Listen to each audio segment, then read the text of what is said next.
صحابہ نے ثمامہ بن اسال جو کہ یمامہ کا سردار تھا اس کو مسجد نبوی کے ستون کے ساتھ لا کے باندھ دیا۔ تو آقا کریم علیہ السلام تشریف لائے تو دیکھا کہ ثمامہ بن اسال بندھا ہوا ہے، یمامہ کا سردار ہے، اسلام کا بدترین دشمن تھا اور بہت زیادہ اس نے اسلام کو نقصان بھی پہنچایا۔ آقا کریم نے کہا کہ ثمامہ کیا حال ہے؟ تو اس نے کہا کہ اگر آپ مجھے قتل کریں تو میرا قتل رائے گا نہیں جائے گا، اور اگر آپ میرے عوض کوئی مال لینا چاہیں تو آپ حکم کریں، میں کنگال نہیں ہوں کہ نہ دے سکوں، اور اگر آپ مجھے یوں ہی چھوڑ دیں تو میں احسان فراموش شخص نہیں ہوں، اس نیکی کا بدلہ دوں گا۔ حضور علیہ السلام نے کچھ نہیں کہا اور چلے گئے۔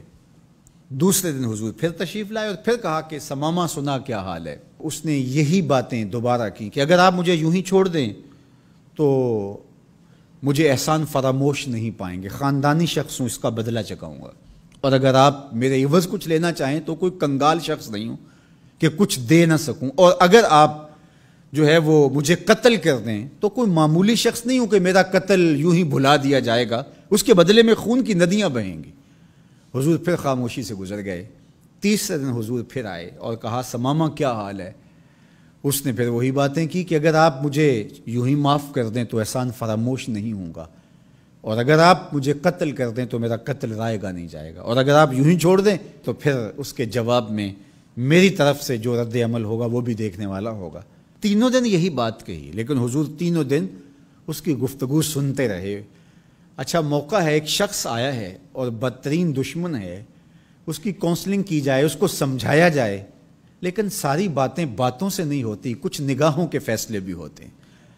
تیرا علاج نظر کے سوا کچھ اور نہیں۔ حضور نے کچھ نہیں کہا، اور تیسرے دن جب حضور نے کہا کہ اس کی رسیاں کھول دو تو اس کی رسیاں کھول دی گئی، تو وہ باہر جاتا ہے، قدم اندر کو اٹھتے ہیں۔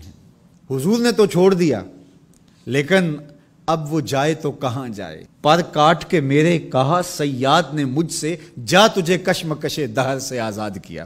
ہر قیدی رہائی مانگتا ہے، اور جب اس کو پروانہ ملتا ہے کہ آج تو جیل سے آزاد ہوگا تو وہ اچھلتا کودتا ہوا باہر آتا ہے اور جیل کے سوگوار ماحول کو چھوڑ کے بھاگتا ہے۔ لیکن جو زلف رسول کا قیدی ہوتا ہے وہ کبھی رہائی چاہتا ہی نہیں ہے۔ تمہاری زلف کے قیدی نرالی شان رکھتے ہیں، کبھی مانگا نہیں کرتے رہائی یا رسول اللہ۔ اب وہ باہر چلا گیا اور غسل کر کے پھر پلٹ آیا اور حضور علیہ السلام کے ہاتھ پہ بیعت اسلام کرتا ہے۔ اسلام لانے کے بعد اب وہ جو پہلی بات کرتا ہے وہ سنیے۔